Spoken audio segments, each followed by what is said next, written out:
Welcome back to Pursuit of Accuracy. I'm Josh, and today we're looking at the Bergara Bmr, which is Bergara's latest offering for their micro action 22 long rifle. We're going to find out what's good and what's bad about this rifle, so stick around.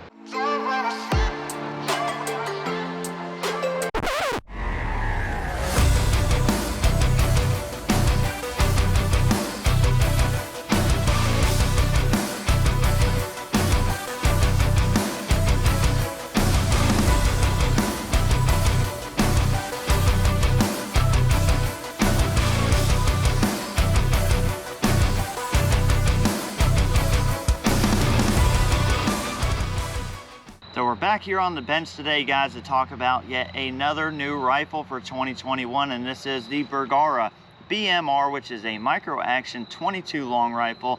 This is a 1/16 twist, and this is the steel barreled version. Now, they do offer this in a carbon version, but the steel barreled is the one that I have to test. And I want to take a quick second to thank the guys over at A&J Sporting for sending me this. They didn't have to, but the guys sent it over because I wanted to test this and get the information out to you guys. If you guys haven't checked them out and you're in a 22 long rifle or any kind of competitive shooting, check that website out. They got some great deals on there and they're really good people to deal with. Anyways, let's get right into the nitty-gritty of what this rifle is and what it isn't. So first things first, let's talk about price. The street price on the steel version of this rifle is going to be somewhere around 500 bucks. The MSRP will be somewhere around $525, $530. All right, wait. This is a pretty freaking light rifle. It comes in around 5 pounds. The carbon barrel version going to come in a little less than that. If you're looking for a youth shooter or a woods gun, I mean, you could carry this thing around all day and it is not going to bother you. It is just stinking light. Now this is the Bergara performance trigger, and this is advertised somewhere around 2 to 4 pounds. I can tell you mine breaks very cleanly at around 2 pounds, but you get a good trigger with this. But the most important part of this rifle, and probably one of the best features, is that this is compatible with 700 short action triggers. So yes, for you guys out there who are trigger snobs, you can throw your Trigger Tech Diamond in this rifle and have a 5 or 6 ounce trigger. So the fact that they carry that over from their B14R, which is their trainer platform that's built around the 700 short action, the fact that they've done that on this $500 rifle is pretty freaking amazing. Now the barrel, like I said, this is the steel version of the barrel. This one measures somewhere around 17 inches according to my tape measure, and it is a very light profile, as you can see there. Now, when we're talking about barrels, I do not like light profile barrels. I wish that Bergara had offered this in a straight taper, somewhere around the 0.9 inch barrel. What I have found with these light profile barrels is that they are very, very ammo picky. Not only that, they tend to heat up faster, and they tend to have a little bit more point of impact shift than you would find on a heavier contoured barrel. Now, we were testing a lot of different ammo with this rifle, and I'm only going to show you one today, and that is the SK Standard Plus. I can tell you, I tested about 8 or 9 different lots of ammunition, and it hated 8 out of the 9. It did like the SK Standard, but what I found is, especially with the light tapered barrels like this, the very thin profile barrels, is that when it likes the ammo, it shoots it fine. But when it's not its preferred ammo, it shoots it all over the place. So I was shooting groups in excess of 1 inch with the ammo it did not like. Although I was able to shoot some very tidy groups with this SK Standard Plus, which it did like.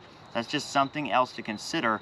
All right, so overall performance, this rifle has been very good. Like I said, it was ammo picky, but it was super, super reliable. I've had 0 issues, no feeding, no extraction issues. It just runs. I put a bunch of ammo through it and had no issues whatsoever. So reliability is there, and I haven't heard any reports of anybody having reliabilities out of these. And Bergara makes some really good rifles, and I think we already know that, so no surprise there. Polymer 10-round mag, I do like this more than the CZ457 mag. It's got a little more meat to it. It loads very easily. I have no issues with it. And it's just a nice little magazine. I'm not sure what the price is going to be. You get one of these, one 10-round mag when you buy the rifle. No clue if these are going to be expensive, but based on the fact that their AICS pattern magazines are one of the best values on the market for the B14R, I'm sure that these are not going to be overcharged, and they'll probably be a pretty good value for you guys looking to pick this rifle up. My biggest knocks against this is the barrel. it's just not going to be good for you, especially for competitive use and sitting around shooting. Now, this is a sample size of 1, and your results may vary, but it's just something that I've seen that trended that way time and time again. I tend to stick away from the light tapered barrels. And the last thing is the action.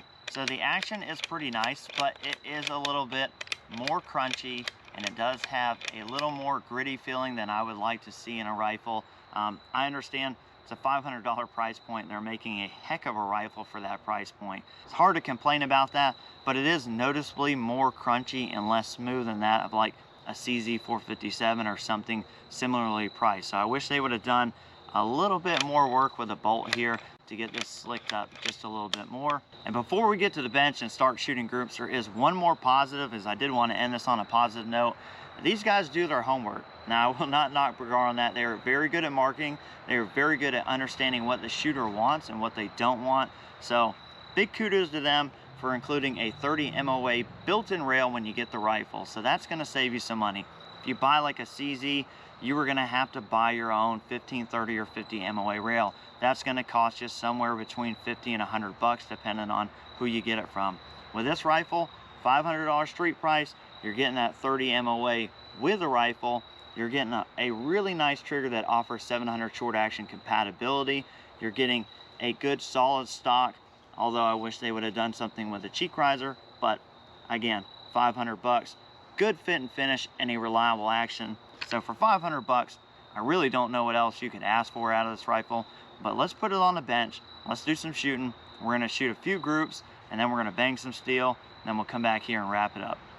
All right, so to kick this off, to get the barrel warm, I'm just gonna put 5 rounds through it, and that'll just be some biathlon, and then we're gonna go to the Standard Plus. This is just gonna be just to get some heat into this guy. So we'll just shoot at these spots up here.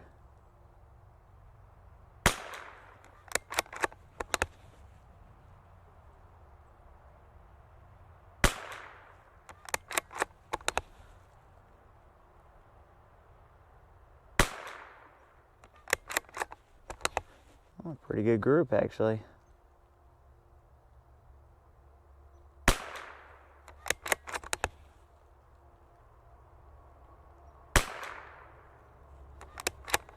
All right, not bad. So that's just to get some heat in the barrel. Now what I've found with thinner profile barrels is that they tend to be more ammo sensitive. They're kind of picky. Bigger diameter barrels tend to shoot everything okay, and some better than the others. Thinner profile, if it doesn't like it, it's huge. I shot a bunch of different ammunitions through this rifle, and you know that the stuff it didn't like was over an inch. I mean, it was crazy. It was throwing it all over the place. And then the stuff it likes, it shoots pretty good. So it's just kind of the case what I found to be true. Maybe you've seen that. Throw it down in the comments below if you've had similar results. But let's go to one of these targets here. And actually, while we're looking at it, this is the ammo testing I was doing. So you can see, you know, some of the groups weren't great. Those were just ammo it didn't like, and then that was actually the SK Standard Plus. So we'll see if it'll continue that trend here.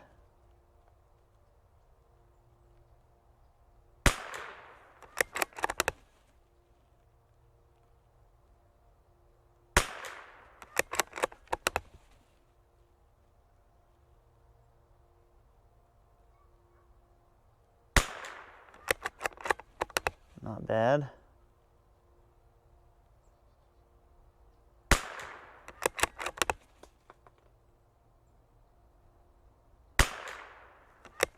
It's about a 1/2 inch group. I'll have the overlay up there for you guys.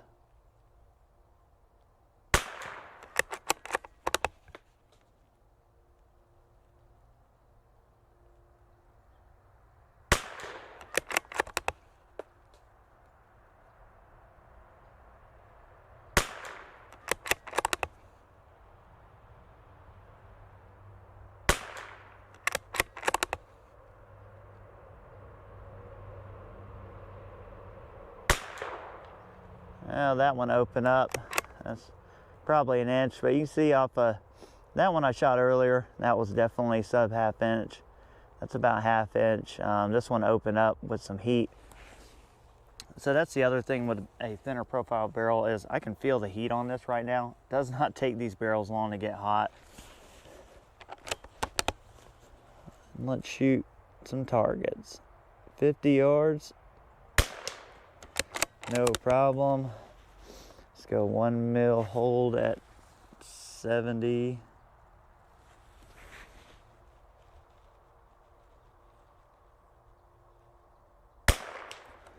No problem. Bump out to 100. About a 2 mil hold. Nictor, let's try one of the spinners. It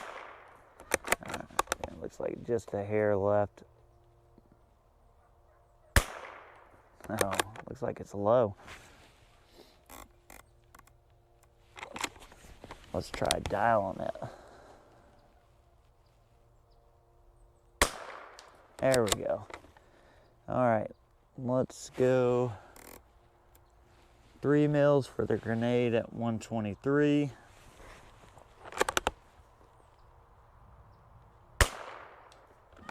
Got it. We'll go 3.6 for the grenade. It's a little further. I think it's at 135. Barely got it, but we got it. And we'll go 4 mils out there at 150. Got it. All right. Let's see how much ammo we got left. We'll go 6 mils. We'll try and go out to 181. See if we can get that wolf. Got him. All right, I'll put a few more in here. We got 5 of this lot left. We'll see if we can connect with the egg at 181. So that's a MOA size target at 181 yards. All right. Now, I don't expect this to be spot on, so we're gonna see if we can spot our miss. I couldn't see the miss there. A little left to right, gonna hold left. All right, let's go back to the wolf. Yeah, we can hit the wolf, no problem. Yeah, one more on the wolf. Oh, okay, and I saw that last one, it was high.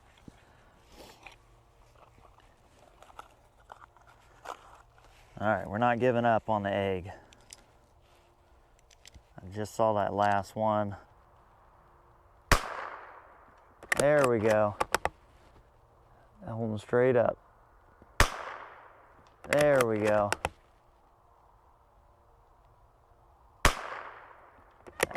Missed him with that one. We were able to connect with the egg a few times. Overall, it's done pretty good on the range today considering the environments, but we'll head on back in and we'll close it up. All right, so we've shot up all of our SK Standard Plus. I think the rifle did pretty freaking well for what it is. I have not had the time to shoot every different lot of every different ammunition through this, but I did run it through a significant amount of ammo just to test it, and I am not displeased with the performance of this rifle. I wish Bergara would make a heavier profile barrel for this, but maybe they will in the future. I don't think it's a game changer. But having that thin profile barrel makes this very light and very handy to just carry around in the woods. And honestly, if I was looking for a squirrel gun or something like that, I would actually buy one of these. I wouldn't mind having this around just to carry around hunting. It's just so light and so handy. But hopefully if you were looking at getting this rifle, you learned a little something today, or maybe you hadn't heard of it, and maybe now you're looking at your new squirrel gun for next year. That's gonna wrap it up here for us today, guys. I really appreciate you, and we'll catch you on the next one.